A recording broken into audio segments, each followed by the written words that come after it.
Hi friends, आज हम discuss करेंगे सन्यासी रिवॉल्ट के बारे में।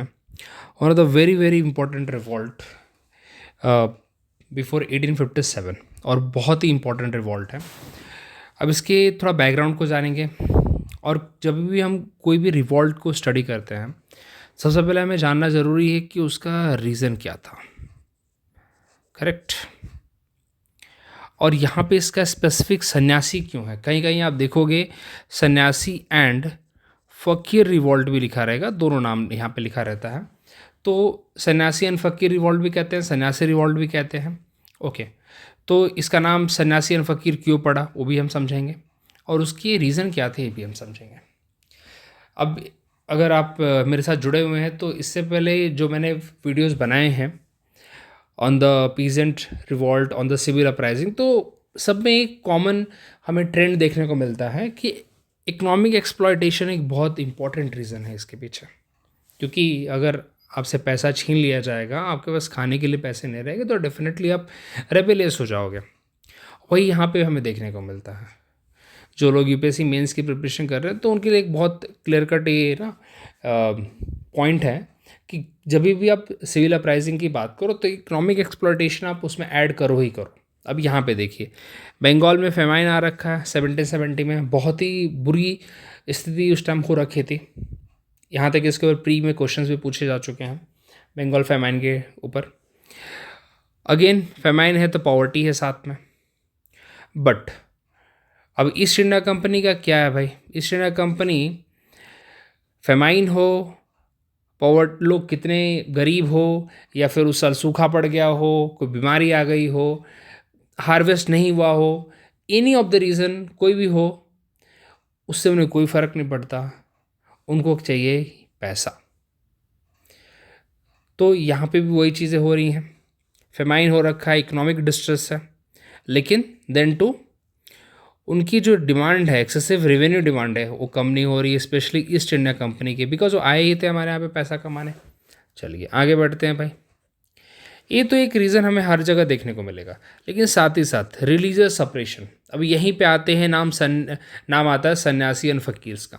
अब सन्यासी और फ़कीर वो लोग हैं जो एक जगह से दूसरी जगह पे घूमते हैं। जैसे हम देखते हैं साधु बाबा लोग जो होते हैं, सेम फ़कीर यहाँ पे जो है वो मुस्लिम्स के लिए यूज़ किया गया है। वो भी जैसे पीर होते हैं, जैसे हमने साईं बाबा को देखा है एक जगह से दूसरी जगह पे घूमते रहते हैं, तो भी तो यहाँ पे वही टर्म यूज़ किया गया फ़कीर उनके लिए। ओके, तो एक जगह से दूसरी जगह घूम के अल्म्स और जैसे जो भिक्षा मिल जाए उसके थ्रू और पिलग्रिमेज करते थे, लेकिन इनके मूवमेंट पे रोक लगा दी ब्रिटिशर्स ने।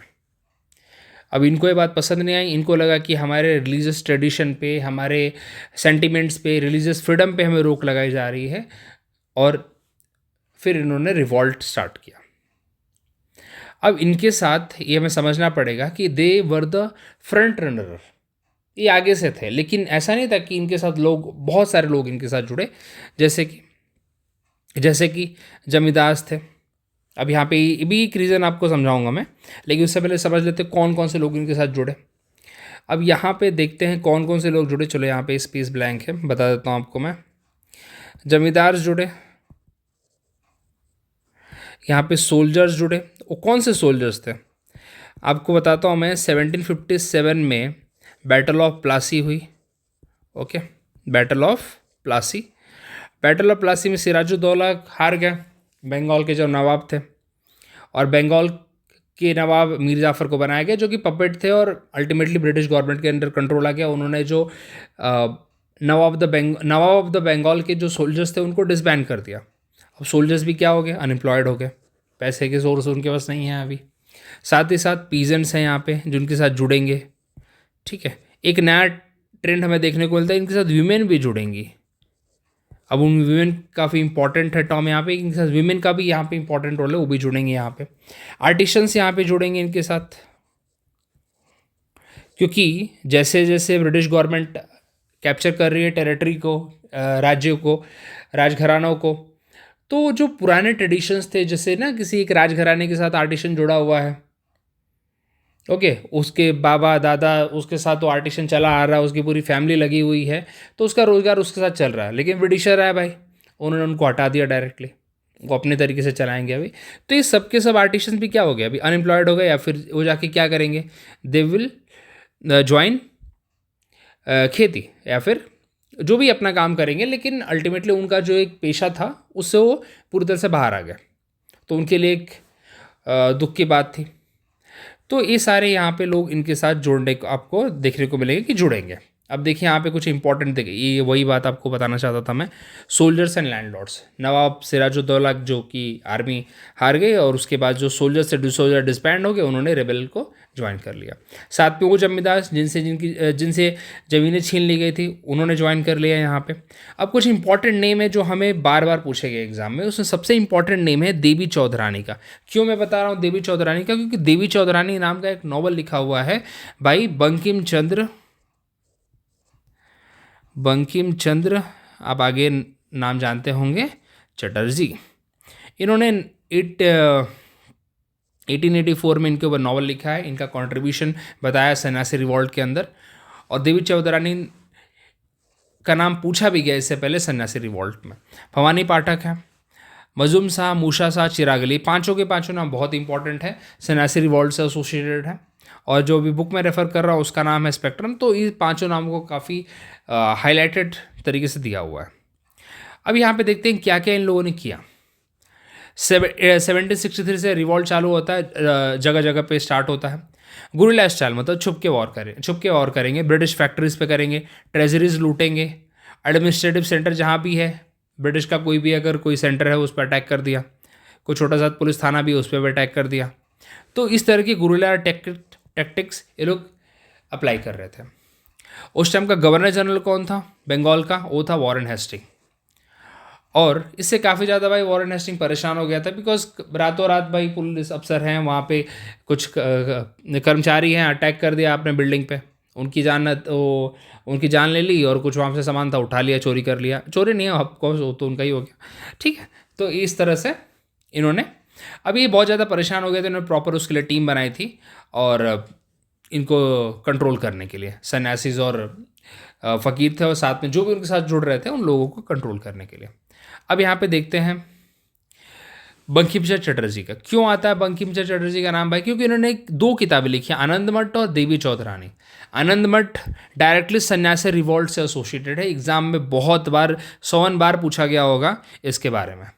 और आपको पता है वंदे मातरम हमने, हमारा जो आज नेशनल सॉन्ग है, हमने यहीं से लिया हुआ है, आनंद मठ से लिया हुआ। और देवी चौधरानी आपको बताया, ये ईयर भी बहुत इंपॉर्टेंट है। क्यों इंपॉर्टेंट है? क्योंकि अगर 2020 का पेपर देखेंगे यूपीएससी का, तो उसमें क्रोनोलॉजिकल ऑर्डर में ये पूछा हुआ है कि आनंद मठ रिटन बाय बंकिम चंद्र चटर्जी, उसको भी क्रोनोलॉजी में अरेंज करने के लिए। अब बताइए, अब इस तरह के क्वेश्चन पूछेगी यूपीएससी, थोड़ा डिफिकल्ट तो हो जाएगा, दिमाग में रखना, ठीक है। तो ये बहुत इंपॉर्टेंट है, ये उनका कॉन्ट्रीब्यूशन, मतलब 2 बुक्स उन्होंने लिख रखी है। देवी चौधरानी का नाम आप याद रखिएगा, पहले उन्होंने आनंद मठ लिखी है, बाद में देवी चौधरानी लिखी है।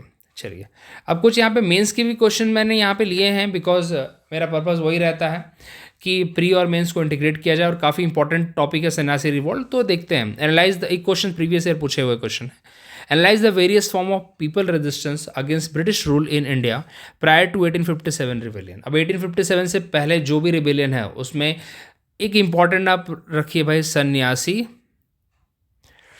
सन्यासी रिवॉल्ट बहुत इंपॉर्टेंट है।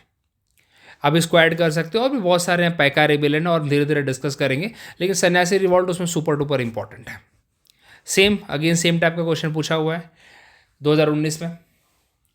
1857 uprising was culmination of the recurrent big and small local rebellion that had occurred in the preceding 100 year of British rule। 100 year of British rule मतलब 1757 से 1757 में आपको पता है क्या हुआ, बैटल ऑफ प्लासी हुई। तो 100 साल में भाई जो रिवेलियन हुए हैं, जिसके अंदर लोकल जमींदार, पीजेंट्स, आर्टिशन, वीमेन, जो भी जिनका भी योगदान है वो आप उसमें ऐड कर सकते हैं, लेकिन आप सन्यासी रिवॉल्ट को उसमें भूल नहीं सकते, बहुत इंपॉर्टेंट है।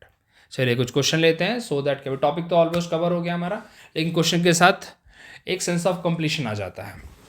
विच of the following leader was associated with the सन्यासी रिवॉल्ट? मजूम शाह, मूसा शाह, देवी चौधरानी प्लस चिराग अली, करेक्ट। मेरे साथ अगर आप भी रिपीट करेंगे तो आपको याद हो जाएगा, और भवानी पाठक। अब तिलका मांझी जो है उनका है यहाँ पे संथाल रेबेलियन, संथाल के साथ ही जुड़े हैं, तो ये थर्ड वाला नहीं होगा। देखिए थर्ड किस में नहीं है, ये देखिए इसमें थर्ड है, हटाइए इसको, इसमें 2 and 4 है, जबकि अब हमारा है 1, 2 and 4, तो ये आ जाएगा 1, 2 and 4। ठीक है, चलिए। Which of the following novel Bankim Chandra Chatterjee directly related to Sanyasi, directly related to भाई आनंद मठ तो बताया है मैंने। देवी चौधरानी भी ऑफकोर्स, बिकॉज देवी चौधरानी एक हीरोइन है सन्यासी रिवॉल्ट की, तो क्यों उनके साथ जुड़े ही रहेंगी, तो यहाँ पे 1 and 2 होगा, करेक्ट। चलिए, with reference to Sanyasi revolt consider the following statement, it was a direct response to Bengal famine, of course Bengal famine हुआ। बंगाल फेमाइन हमने 1770 में देखा, बुरी स्थिति हो गई थी, इकोनॉमिक एक्सप्लॉयटेशन था ब्रिटिशर्स का। Bankim Chandra Chatterjee, Anand Math and Devi Chaudhurani are based on this revolt, correct, अभी हमने ऊपर के क्वेश्चन में भी देखा, तो 1 and 2। Vande Mataram, the national song of India was compose bye Bankim Chandra Chatterjee in which of the following novel, आपको पता है, बहुत ही सिंपल है, तो मतलब बचपन से पढ़ते आ रहे हैं हम लोग, आनंद मठ। अब एक एग्ज़ाम स्टेट पीसीएस का बहुत बार वैसे तो पूछा गया, लेकिन फिर भी मैंने उसमें से एक लिया है। विच of the following leader is associated with the सन्यासी रिवॉल्ट, देखिए तिलका मांझी, संथाल, मजूम शाह ही हमारा आंसर है वैसे। राजा राम मोहन रॉय, आप सबको पता है, सती।